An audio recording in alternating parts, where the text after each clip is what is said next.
permites estar aquí, Señor. Gracias por un día más de vida. Gracias porque nos permites escuchar tu palabra, Señor. Y te pedimos, puestos de acuerdo, que esta palabra sea sembrada en nuestros corazones como una semilla que caiga en buena tierra, Señor. Háblanos. Muchos de ustedes vienen desesperados esta mañana. ¿Por qué no le dices, háblame, Señor, háblame? Quiero escuchar tu voz. Quiero seguirte, Señor Jesús. Dame instrucción y dame palabra. En el nombre de Cristo Jesús. Amén. Amén. ¿Cómo se siente después de orar? Qué bien se siente orar, ¿verdad? ¿Y cuántas veces en la mañana se nos olvida orar? Porque estamos muy atareados, estamos muy presionados, hay mucho estrés, estamos en la escuela, los que estudian, en la casa, las amas de casa están en el trabajo y te paras a las 5 de la mañana o algunos a las 4 de la mañana y te bañas y tomas ahí algo, si puedes un café y sales a tu escuela, sales al trabajo corriendo y llegas y hay mil cosas que hacer y estamos viviendo bajo un estrés, una sociedad de mucho jaloneo, de mucho estrés. Y se nos olvida a veces Dios, se nos olvida lo más importante.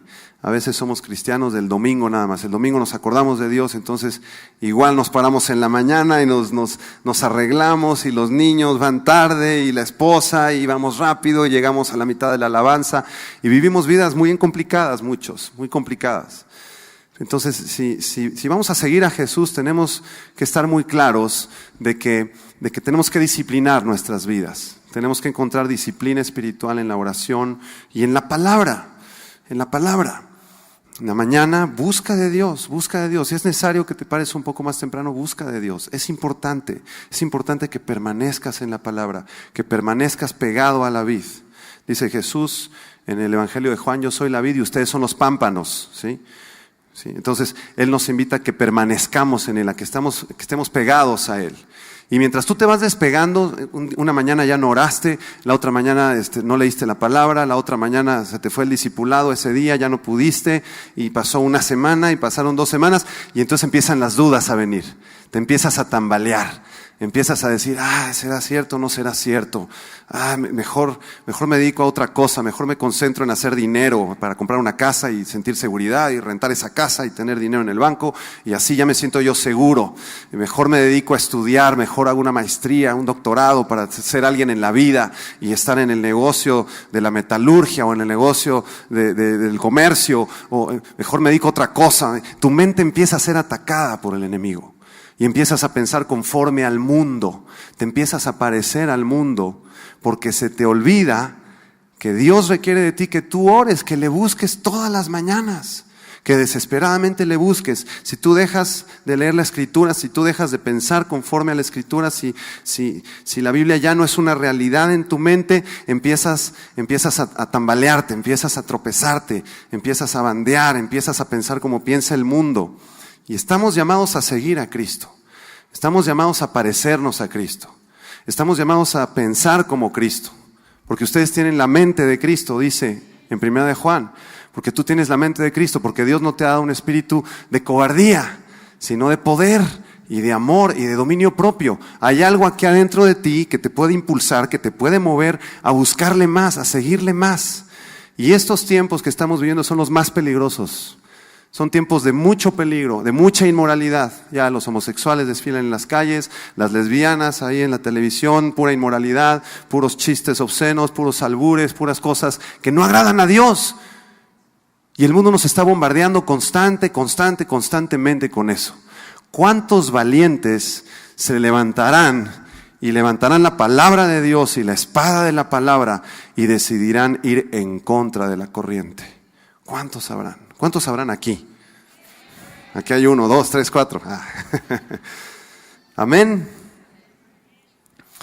¿De qué nos serviría ganar el mundo si perdiéramos nuestro corazón y perdiéramos nuestra alma? Hace unas semanas estuvimos en Chicago, tuvimos la oportunidad de ir con los pastores. Muchos de los pastores, los coordinadores de alabanza, estuvimos en una iglesia que se llama Willow Creek, de la cual estamos asociados con ellos, y hubo un congreso de artes, entonces nos invitaron a los directores de alabanza, a los directores de teatro, de drama y los pastores, estuvimos por allá compartiendo con nuestros hermanos norteamericanos. Fue mucha bendición, aprendimos mucho de ellos y también yo creo que ellos aprendieron algo de nosotros, ¿verdad? Porque somos culturas distintas, pero Cristo vino a romper con todas las barreras de religión y de política y de culturas y de posición social y económica. El Espíritu Santo se mueve aquí en México igual que en Estados Unidos, igual que en Guatemala, igual que en Colombia, igual que en Costa Rica, igual que en China, igual que en Japón, porque Él es el mismo ayer, hoy y por los siglos. Entonces estuvimos aprendiendo mucho con ellos y conocimos diferentes personas. Yo vi un familiar que hacía 10 años que no veía, él es arquitecto, está prosperando mucho y está construyendo rascacielos por todo el mundo. Y yo le decía a mi primo, él no es cristiano, yo le decía a mi primo, qué bueno que te está yendo bien, qué bueno que estás prosperando en tu negocio, qué bueno que has sido muy exitoso y eres mexicano y estás prosperando allá. Yo le decía, ¿y de qué te sirve ganar millones de dólares y construir muchos rascacielos y aeropuertos por todo el mundo si perdieras tu alma, si perdieras a tu esposa, si perdieras a tus hijos? ¿De qué te serviría? Y le empecé a compartir de Jesús y yo mismo iba reflexionando acerca de esto, cómo el mundo está al revés. Cómo el prototipo de éxito que tenemos en el mundo es de esta persona que tiene muchos doctorados, que es un excelente profesionista, que logra un buen puesto, que gana muchísimo dinero en dólares de preferencia, si vive en otro país o en Europa mucho mejor, si tienes mucho reconocimiento, un coche muy grande y una casa enorme, tuviste éxito en la vida. Pero la Biblia dice, ¿de qué te sirve ganar el mundo si pierdes tu alma y si pierdes tu corazón? Y él me decía, yo estoy en el negocio de construir muchos edificios. Y yo le dije, yo estoy en el negocio de cambiar vidas. Porque es el negocio de Dios. El negocio de Dios es el negocio de cambiar vidas, de invertir en los demás y de que tu vida, mi vida, sean transformadas. Porque nosotros estamos invirtiendo a largo plazo, no a corto plazo, 60, 80 años. ¿De qué te sirve tener una cuentota en el banco, de tener una supermaestría, de tener todo tu coche y todo? ¿De qué te sirve? Estás invirtiendo a corto plazo. Al rato, a los 70, 80 años que te pudiste comprar tu convertible, ni lo vas a poder manejar, que ya vas a ser viejito, ya vas a estar en tu coche. ¿De qué te sirve? ¿De qué te sirve? Nosotros los cristianos invertimos no a corto plazo, invertimos a largo plazo. Invertimos al plazo de la eternidad. Porque el día que nos vayamos con el Señor, ahí es donde empieza nuestra vida en realidad. Esto es como un abrir y cerrar de ojos, hermanos. Vamos a estar un ratito nada más. Un ratito, un abrir y cerrar de ojos. Dice en Santiago que nuestras vidas son como la flor del campo, como la hierba del campo, que está y después ya no estás. Estás unos años, al rato ya no estás. Ahorita una hermana de la alabanza nos contaba que chocó en esta semana, un choque terrible. Ella tiene ahorita como collarín, se siente mal. Gracias a Dios no les pasó nada más grave, pero el coche quedó hecho trizas. Tú no sabes si vas a salir ahorita en la calle o mañana en la mañana, y si regresas, nadie sabemos. Nuestros tiempos están en manos de Dios. Entonces empieza a invertir en el reino de Dios. Empieza a invertir en las cosas que no se ven. Empieza a invertir en cambiar almas, en cambiar corazones. Empieza a invertir en la palabra de Dios, en la oración, en el testimonio. Eso es lo que vale la pena. Eso es lo valioso en realidad. ¿De qué nos serviría ganar el mundo si terminas con un matrimonio deshecho? Con unos hijos que nunca conocieron de Cristo afuera, en la calle. ¿De qué te sirve ganar el mundo si en realidad te encuentras en una edad ya madura, con muchas cosas materiales, pero vacío por dentro, vacío, solo, triste? ¿De qué te sirvió? De nada. Entonces vamos a invertir en las cosas del reino. Vamos a estar invirtiendo en las cosas de Dios, en las cosas que no se ven. Y no te preocupes, no te va a faltar nada, dice Mateo 6:33, ¿se lo saben de memoria? Mas buscad primeramente el reino de Dios y su justicia, y todo lo demás te va a ser añadido. ¿Qué es el reino de Dios? Son ustedes. Levante la mano, diga, yo soy el reino de Dios. El reino de Dios somos la iglesia. Somos la iglesia. El único agente por medio del cual el mundo puede cambiar es a través de la iglesia. Ningún partido político, ningún presidente va a poder cambiar radicalmente al país. Podremos mejorar en algunas áreas, pero ¿tú quieres ver un cambio radical en México y en el mundo, en tu ciudad, en tu comunidad? El cambio lo hacemos nosotros, la iglesia de Jesucristo. Porque somos los que tenemos el Espíritu de Dios, somos los que tenemos la fórmula secreta, que es la sangre de Cristo, para poder transformar nuestras comunidades, que pueda haber perdón en los corazones. ¿De qué nos sirve una comunidad muy bien organizada y con mucho dinero si hay odio en los corazones? ¿De qué nos sirve ganar el mundo si perdemos nuestra alma? Pero ese no es el tema esta mañana. Esta mañana vamos a estar hablando acerca de las pruebas un poco, acerca de las pruebas. ¿Qué hacer en medio de la prueba? ¿Cuántos aquí están en medio de una prueba? No levante su mano. A lo mejor todos levantaríamos la mano, ¿verdad?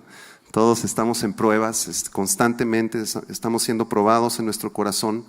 Y vamos a tratar de responder esta pregunta en una predicación muy corta acerca de qué hacer en medio de la prueba. Si estás pasando una prueba en tu vida, si algo difícil está ocurriendo en tu casa, en tu corazón, a lo mejor tienes un problema financiero, a lo mejor tu hijo se fue de la casa, a lo mejor tu hija se fue de la casa. ¿Qué hacer en medio de esta prueba? ¿Qué hacer en medio de la prueba? Vamos por favor a 2 Corintios capítulo 4, 2 Corintios 4 del 7 al 10. El apóstol Pablo probablemente fue uno de los apóstoles más probados en la Biblia. ¿Sí? Fue una de las personas que más tribulaciones pasó para poder compartir la palabra de Dios a los incrédulos, a los gentiles. ¿Cómo la pasó Pablo? ¡Qué bárbaro! Fue tirado ahí del transporte donde iba, no sabemos si fue un caballo o un carruaje. Dios lo tira y se le presenta a Jesucristo, y entonces el apóstol Pablo queda impactado, tiene un encuentro con Jesús como el que tuvo Isaías en el capítulo 6, y desde ese momento su vida es transformada, es cambiado por completo su visión de la vida, sus propósitos en la vida. Es transformado por completo y empiezan padecimientos en su vida. El apóstol Pablo estuvo en la cárcel, lo abofetearon, lo humillaron, lo escupieron. Una vez, en una de las ocasiones que estaba predicando en el libro de los Hechos, lo agarraron a latigazos, lo llevaron a la cárcel y casi lo dejan muerto a latigazos. Quedó postrado en el piso, ensangrentado. ¿Qué precio tan grande decidió pagar el apóstol Pablo por causa de Cristo? Y vea lo que escribe aquí Pablo en 2 Corintios 4, versículo 7 dice: pero tenemos este tesoro en vasos de barro, para que la excelencia del poder sea de Dios y no de nosotros, que estamos atribulados en todo, mas no angustiados, en apuros, mas no desesperados, perseguidos, mas no desamparados, derribados, pero no destruidos, llevando en el cuerpo siempre por todas partes la muerte de Jesús, para que también la vida de Jesús se manifieste en nosotros. Porque nosotros que vivimos siempre estamos entregados a muerte por causa de Jesús, para que también la vida de Jesús se manifieste en nuestra carne mortal. 4 cosas que dice Pablo desde el versículo 8. Atribulados, pero no angustiados. ¿Cuántos atribulados hay aquí? Algunos. Pero ¿sabe qué? No tiene por qué angustiarse. No se angustie. Usted decide si se angustia o no se angustia. Porque tribulaciones vamos a tener, problemas vamos a tener. Pero el que decide angustiarse es usted. Usted decide si el Espíritu Santo va a venir y le va a confortar a usted y usted se va a sentir en paz, o si usted va a estar y vivir angustiado. Dice el apóstol Pablo: en apuros, mas no desesperados. ¿Cuántos están en apuros? Yo estoy en apuros. Y muchos aquí estamos en apuros a veces, ¿verdad?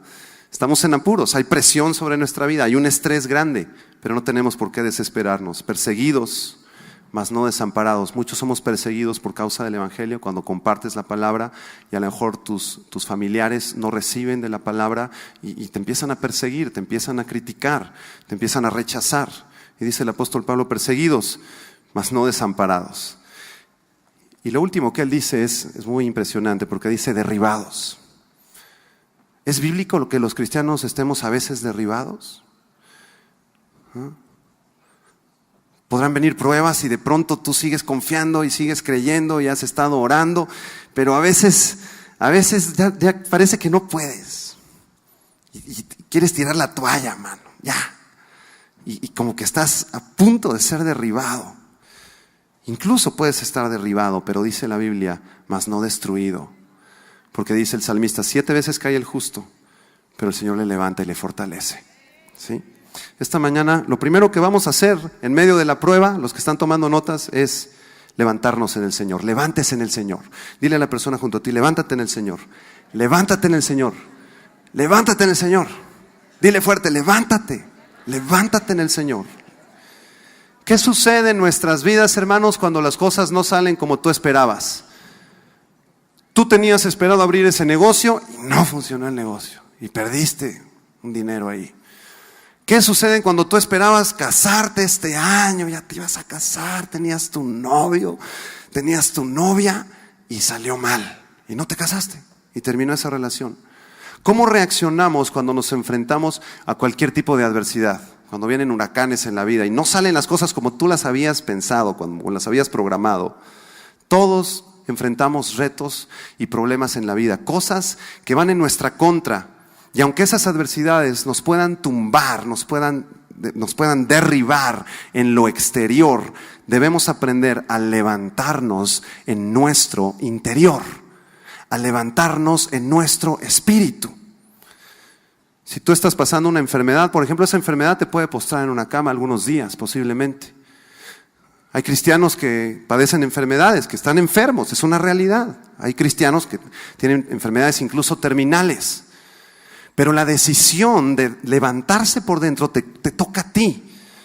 Tú puedes decidir en tu interior si vas a seguir adorándole a Él y dándole gloria a Él y gozándote en tu Dios, y por dentro levantarte sin importar que las circunstancias externas y los terremotos externos te quieran aplastar y te quieran derribar y te quieran postrar en un lugar y en una cama y decirte que no sirves y que no vales y que no puedes. Tú decides levantarte por dentro. Y aquí había un ejemplo que yo ponía en otra conferencia acerca de dos perritos, ¿no? Es una historia de dos perritos. Entonces había un perrito que era chihuahueño y uno muy grande, ¿no? Que era perro Doberman, y entonces salen a la calle los dos, ¿no? El dueño del Doberman trae a su perro así muy orgulloso, con mucha soberbia, y ese perro viene así caminando, ¿no? Muy alto y muy fuerte con sus músculos, y de pronto sale el dueño del perrito chihuahueño, el perrito chihuahueño. Entonces el chihuahueño era muy bravo y era muy ladrador y ladraba y era bravísimo ese perrito. Y entonces cuando ve al Doberman, nosotros estaríamos esperando que el Doberman viniera, ¿verdad? Y le diera una mordida y se lo comiera, ¿no? Sin embargo, ese perrito chihuahueño empieza a correr hacia donde está el otro perro grande. ¡Ay! Así empieza, ¿verdad?, a encarrerarse. Y parecía que se lo iba a comer el pequeño perro. Y el Doberman, al ver ese pequeño, empieza a ceder para el otro lado y sale corriendo, ¿no? ¿Qué estaba pasando ahí? Aunque ese perro era muy pequeño, muy chiquito, de tamaño, parecía insignificante, ese perrito aprendió a levantarse por dentro. Aprendió a creer que a pesar de su debilidad, de su pequeñez, a pesar de que era un perro débil, muy pequeño de tamaño, a pesar de que era muy vulnerable, él sabía que había algo adentro, que lo prendía, que tenía fuego por dentro. Y la lección que aprendemos es esa precisamente. Y no importa qué tan débil te veas tú, no importa qué tan chico te veas tú, no importa qué tan pequeño te hayan hecho sentir. A muchos de nosotros nos humillan en nuestras oficinas, en nuestro trabajo. Tu jefe y el jefe de tu jefe y el gerente y el director te humilla y te humilla. Y más si eres cristiano, te humilla y te humillan y te hace sentir menos y que no sabes y que no vales y que no sirves. Pero tú tienes que aprender a levantarte en tu interior, a reconocer que es más grande el que está dentro de ti que el que está en el mundo, que no tienes un espíritu de cobardía otra vez, sino de poder, de amor y dominio propio. Levante sus manos y diga conmigo: yo tengo un espíritu de poder, de amor y de dominio propio. Muchos de ustedes a lo mejor han recibido un mal diagnóstico de algún doctor, o perdiste a tu mejor cliente, o tu hijo se metió en problemas, o estás en medio de una crisis financiera. A lo mejor te traicionaron, tu mejor amigo te traicionó, te metió un puñalazo por la espalda, en el negocio, en la casa, o algún familiar, te acaban de traicionar, te sientes traicionado en tu interior. Pero yo traigo buenas noticias para ti esta mañana, y las buenas noticias son que no te tienes que quedar así. Cuando no se pueda levantar por fuera, levántese en su interior, levántese en el Señor, aprenda a gozarse en su Dios y a darle gloria a Él. ¿Quiere hacer enojar al enemigo? Gócese en su interior. Cuando alguien lo haya derribado, o cuando usted se sienta deprimido o angustiado, o le dijeron que usted tiene cáncer, o le dijeron que usted tiene alguna enfermedad, o hay un problema en la casa, aprenda a levantarse por dentro, aprenda a gozarse y ponga alabanzas y cante y gócese y declare que el gozo del Señor es su fortaleza. ¿Sabe qué es lo principal que Satanás quiere robarnos? Sí, nos quiere robar nuestra familia, nuestro ministerio, nuestra comunión con Dios. Quiere robarnos muchas cosas porque Él es experto en matar, robar y destruir.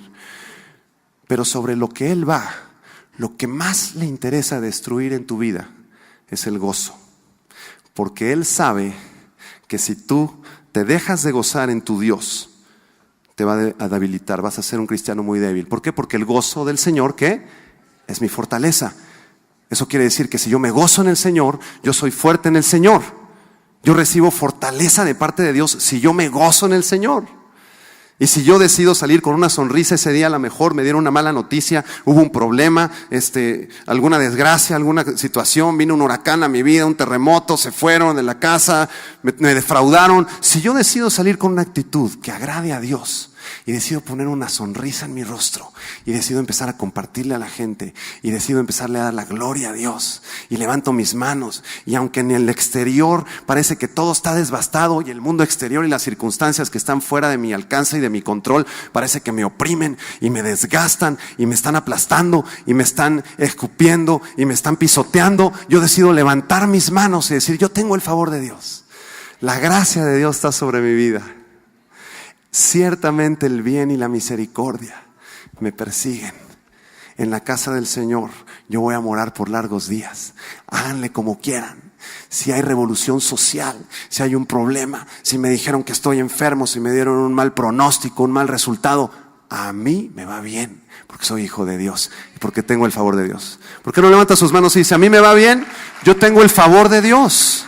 Ciertamente el bien, dígalo, ciertamente el bien y la misericordia me seguirán todos los días de mi vida, y en la casa del Señor moraré por largos días. Haga este ejercicio que acabamos de hacer ahorita todas las mañanas. Levántese con el favor de Dios.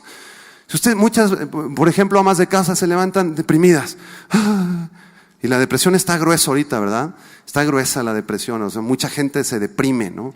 La ciudad en la que vivimos a veces nos deprime, el smog, la contaminación, los problemas, el estrés. Entonces, en vez de levantarse así, la ama de casa sale así de su cama y dice: otro día más, ¿y ahora cómo le voy a hacer?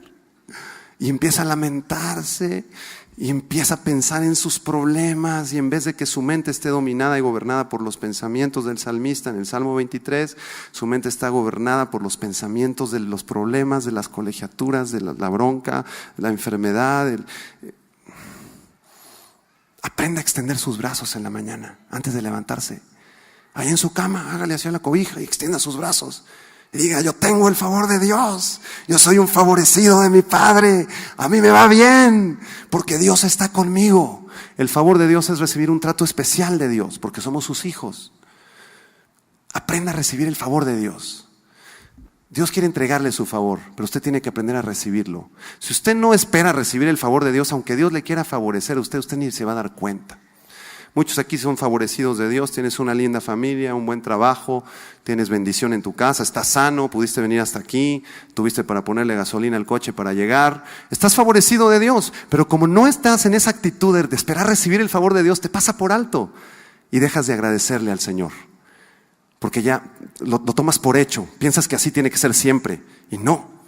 A lo mejor estás en una época de primavera en tu vida, donde todo está floreciendo y estás prosperando y tienes mejores negocios y mejores trabajos y todo va bien. Acuérdate de ser agradecido con Dios.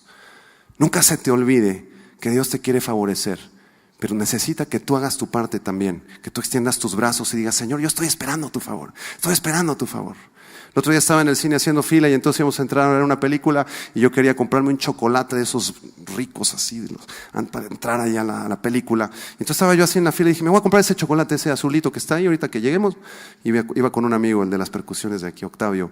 Y entonces estamos ahí haciendo fila y de repente llega un joven y me dice: mira, compré este chocolate pero no me lo voy a comer, te lo regalo. Y yo: amén, amén. Ya no tuve que hacer fila.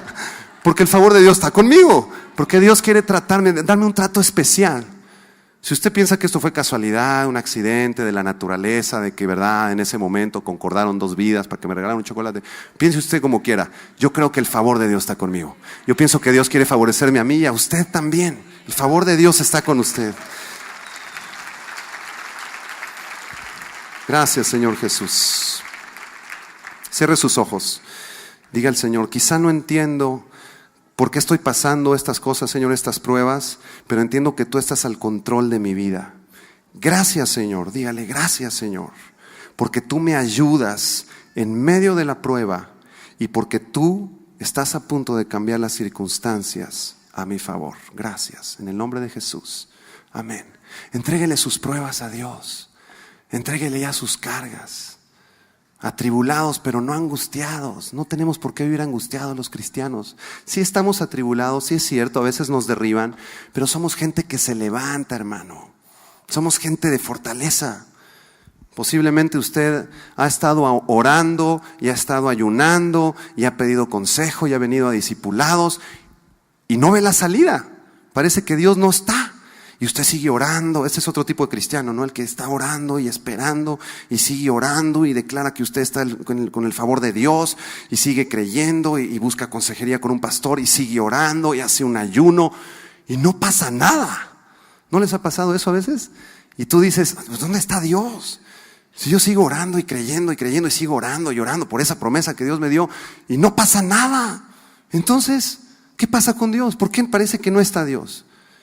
Yo te quiero decir en esta mañana que no desmayes, que no pierdas la confianza en tu Dios, que sigas creyendo, que sigas orando, que sigas sirviendo. Dice en Hebreos capítulo 10, no perdáis pues vuestra confianza, que tiene grande galardón, porque os es necesaria la paciencia para que, habiendo hecho la voluntad de Dios, obtengáis las promesas. Hebreos 10, del 35 al 36. No pierdas, te dice el Señor, tu confianza, porque hay galardón en que sigas confiando en mí, porque es necesaria la paciencia para que, habiendo hecho la voluntad de Dios, obtengas las promesas. 4 palabras claves en ese texto, los que están anotando. La primera es confianza. La segunda es paciencia. La tercera es hacer la voluntad de Dios. Y la cuarta es las promesas de Dios cumplidas en tu vida. Eso quiere decir que si yo decido seguir teniendo confianza en Dios y soy paciente para esperar sus tiempos y su manera de hacer las cosas en mi vida, y soy obediente en hacer la voluntad de Dios, entonces heredo las promesas. Pero no esperes heredar las promesas si no tienes confianza. No porque Dios no quiera darte las promesas, sino porque tú decidiste no tener confianza en Dios. Decide confiar en Dios. Dile, Señor, yo confío en ti, no veo la salida. Señor, está grueso este túnel, está muy largo. No entiendo por qué estás tú permitiendo esto, pero sigo confiando, sigo creyendo. Y si es necesario que siga confiando 6 meses más, llevo 10 años orando por esta promesa y no veo nada. Y si es necesario que confíe 6 meses más, lo voy a hacer. Y si es necesario que confíe 1 año más, lo voy a hacer. Y si es necesario que confíe hasta que el día que me lleves allá al cielo, lo voy a hacer, porque creo en ti. Fíjese lo que le decía Pedro a Jesús: ¿a quién más voy? ¿A quién más iré? ¿Con quién me voy? ¿Con Barjesús, que era otro líder espiritual en el tiempo de Cristo? ¿Con quién voy? ¿Con Caifás? ¿Con Anás? ¿Me voy con la secta de los fariseos?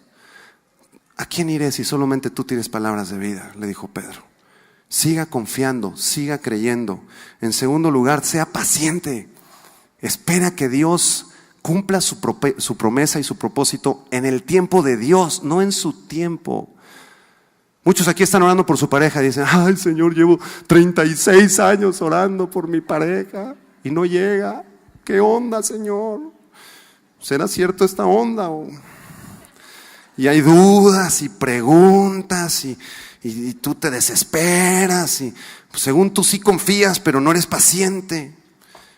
Y muchos se adelantan y dicen: pues ya, ni modo, ya con el que caiga, ¿no? Y se casan mal, luego vienen problemas. Pero sabes una cosa, tú no sabes si Dios está preparando a la otra persona. A lo mejor tú estás listo o lista, pero tú no sabes si Dios está preparando a tu pareja. Y si la preparación de Dios se tarda 5 o 6 años, tú tienes que ser paciente. Porque si Dios te la diera ahorita, sería un desastre tu matrimonio. Tienes que aprender a esperar, a confiar en Dios. Él sabe mejor las circunstancias que tú.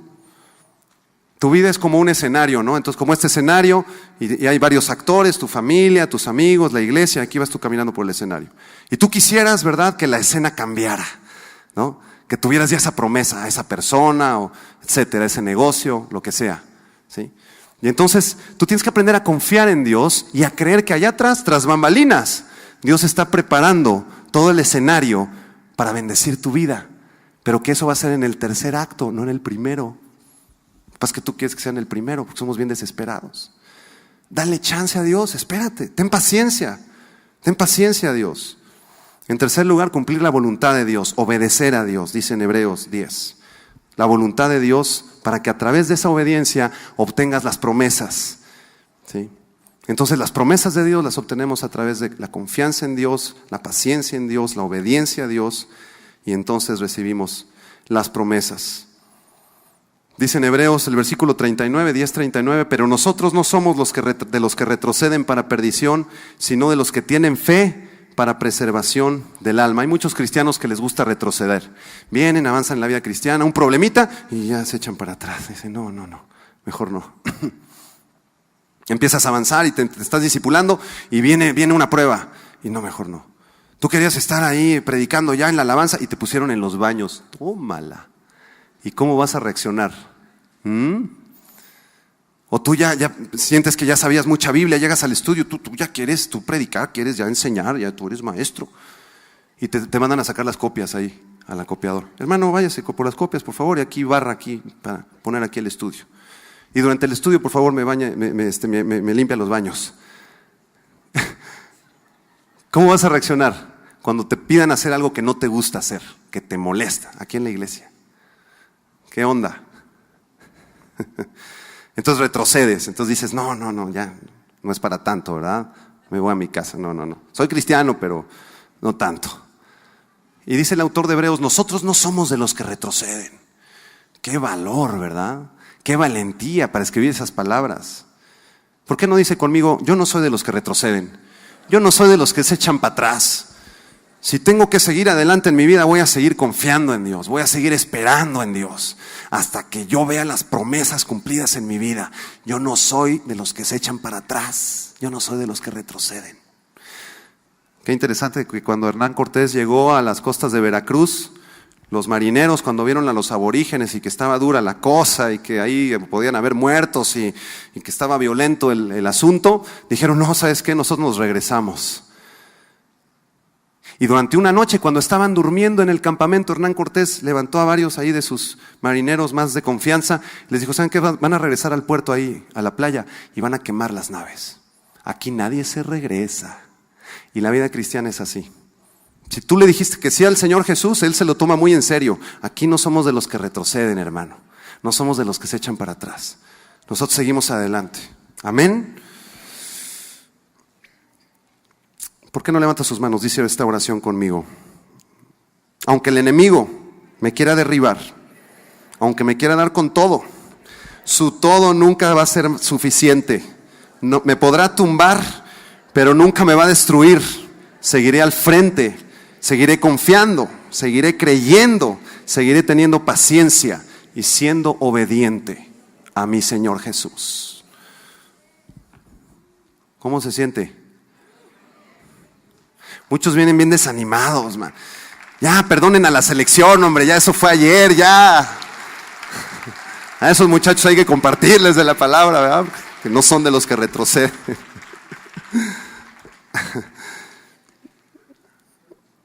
Vamos a Primera de Samuel, por favor. Todavía tenemos unos 10 minutitos, vamos a compartir esta enseñanza. Primera de Samuel, capítulo 30.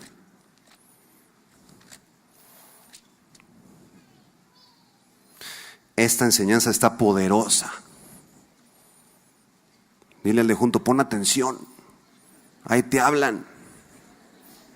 Aprendas esta enseñanza. Mire, 1 Samuel 30, del 1 al 6. Dice, cuando David y sus hombres vinieron a Siclag al tercer día, los de Amalec habían invadido el Negev y a Siclag. Y habían asolado a Siclag y le habían prendido fuego. Y se habían llevado cautivas a las mujeres y a todos los que estaban allí, desde el menor hasta el mayor, pero a nadie habían dado muerte, sino que se los habían llevado al seguir su camino. Vino pues David con los suyos a la ciudad, y he aquí que estaba quemada, sus mujeres y sus hijos e hijas habían sido llevados cautivos. Entonces David y la gente que con él estaba, alzaron su voz y lloraron, hasta que les faltaron las fuerzas para llorar. Las dos mujeres de David, Ahinoam Jezreelita y Abigail, la que fue mujer de Nabal, el de Carmel, también eran cautivas. Versículo 6. David se angustió mucho, porque el pueblo hablaba de apedrearlo, pues todo el pueblo estaba en amargura de alma, cada uno por sus hijos y por sus hijas. Mas David se fortaleció en Jehová su Dios. Esta es la escena. David sale de la ciudad a una batalla y entonces llegan el ejército enemigo, toman a sus mujeres, roban sus graneros, le sacan el dinero del banco, le sacan las tarjetas de crédito, se llevan su coche, le saquean su casa, queman su casa, se llevan el ganado, se van, agarran carretera y en eso llega David con su ejército. ¿Cómo se sentiría usted si usted ahorita llegando a su casa se encontrara que ya no está su coche, no hay alacena, se llevaron a su familia, se llevaron la tele, el DVD y además le quemaron su casa, echaron gasolina y usted se encuentra ya los bomberos ahorita? ¿Cómo reaccionaría usted?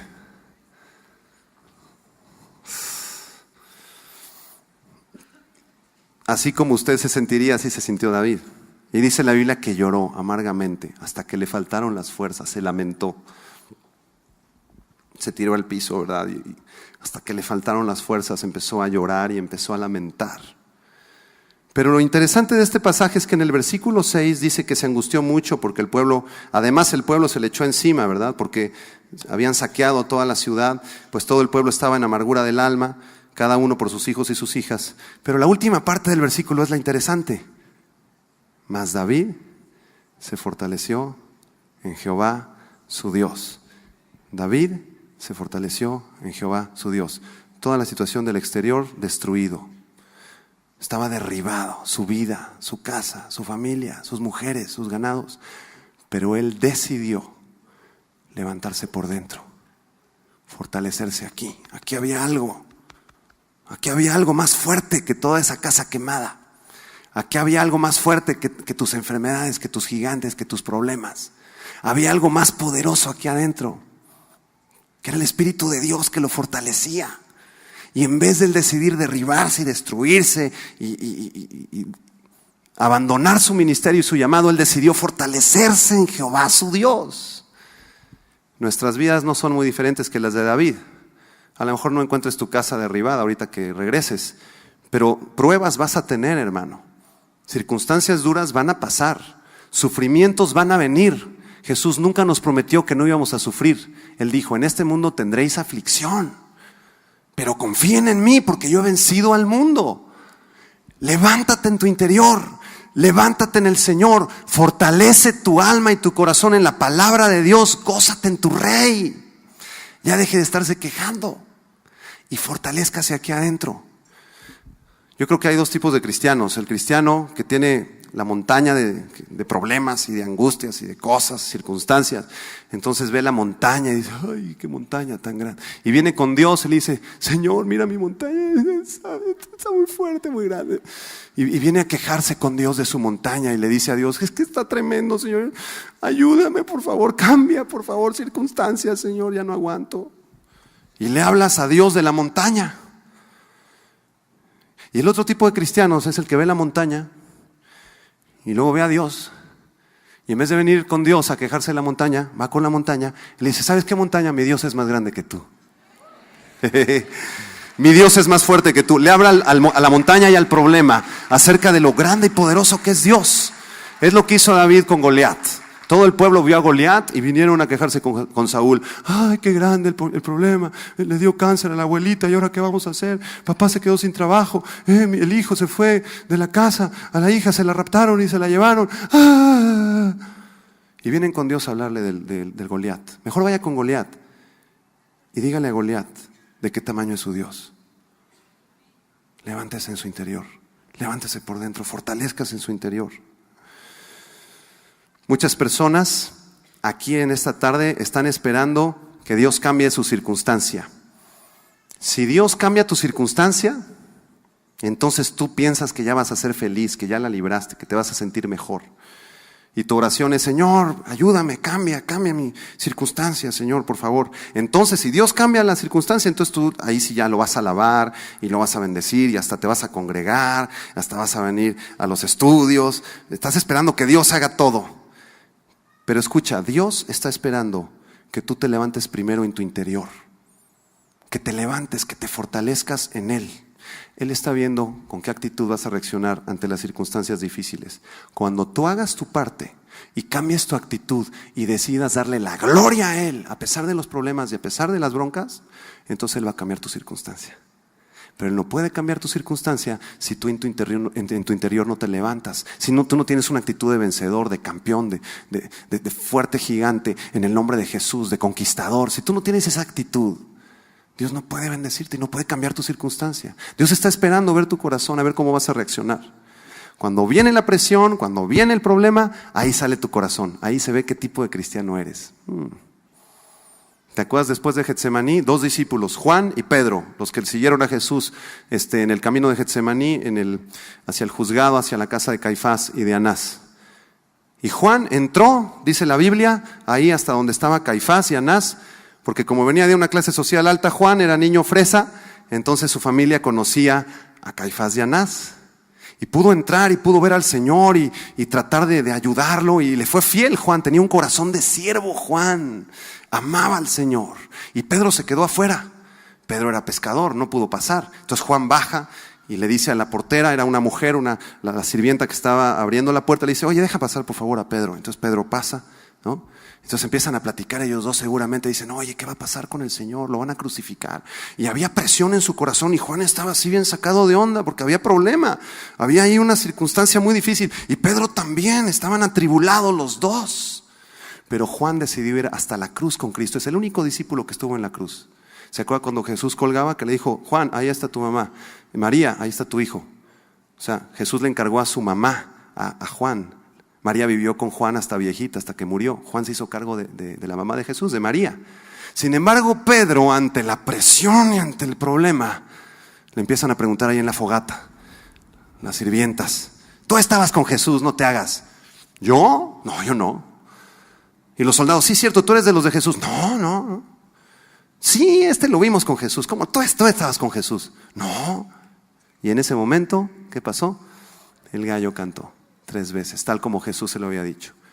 ¿Por qué? Porque cuando vino el problema fuerte, Pedro no tenía la fortaleza suficiente. Decidió no levantarse en su interior. Decidió que las circunstancias gobernaban su vida en vez de que Dios gobernara las circunstancias. Decidió hablarle a Dios acerca del problema en vez del problema acerca de Dios. ¿Se fijan las dos actitudes? ¿Qué actitud tienes tú? ¿Qué tipo de cristiano eres? Déjame leerte lo que dice Hechos capítulo 10, versículo del 25 al 26, es otro ejemplo. Cuando Pablo y Silas estaban en la cárcel, esta es una versión de paráfrasis, El Mensaje se llama esta versión de la Biblia. Hechos 10 del 25 al 26 dice, como a medianoche Pablo y Silas estaban orando y estaban cantando un himno a Dios. Los otros prisioneros no podían creer lo que estaban escuchando. Entonces, sin ninguna advertencia, un gran terremoto ocurrió. La cárcel se estremeció, cada puerta se abrió y todos los prisioneros salieron. Aquí tenemos estos 2 hombres de Dios siendo latigueados y perseguidos por causa del evangelio. Están en la cárcel con unos grilletes aquí en las piernas, en las manos, una posición muy incómoda. Las cárceles en ese tiempo estaban en el drenaje profundo, entonces de pronto el agua negra llegaba hasta aquí, hasta acá.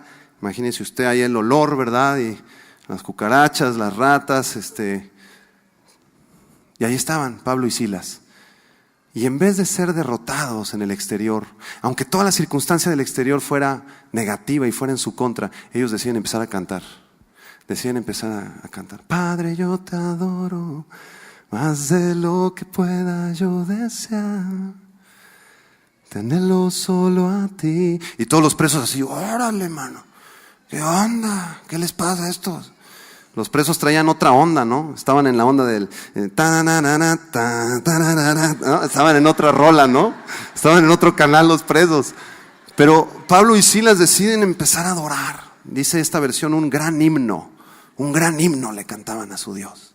Y todos los presos así. Y dice la Biblia que en ese momento, por cuanto ellos se levantaron en su interior con el Espíritu Santo, con un poder sobrenatural, entonces en ese momento hubo un gran terremoto y los grilletes se rompen y todos los demás presos son libres. ¿Quieres que Dios haga un milagro en tu vida? Que cambie las circunstancias. Levántate en tu interior. Cambia tu actitud, tu mentalidad. Empieza a creerle a Dios. Echa fuera de tu vida toda autocompasión, toda murmuración. Si tú eres medio chismosón de esos cristianos que te gusta, andas ahí murmurando. Ya ese es de kindergarten, ya madura. Aprende a tener dominio propio y a cambiar tu actitud en tu mente. Y entonces Dios va a hacer un milagro.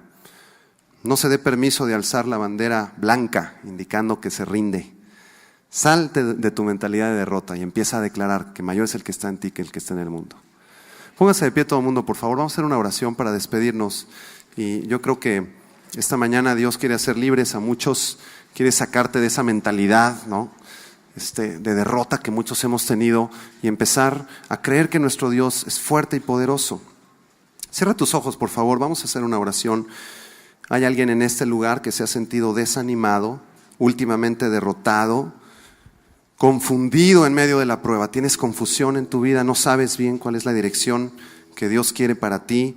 A lo mejor han habido dudas acerca de Jesús y de su palabra en tu mente, en tu corazón. Estás empezando a dudar. Hace tiempo que no oras, hace tiempo que no estás en comunión con Dios a través de su palabra. ¿Por qué no le pides a Dios perdón esta mañana? Y empiezas a cambiar tu vida, empiezas a agradecerle, porque Él es más grande que todos tus problemas. Señor, te damos gracias.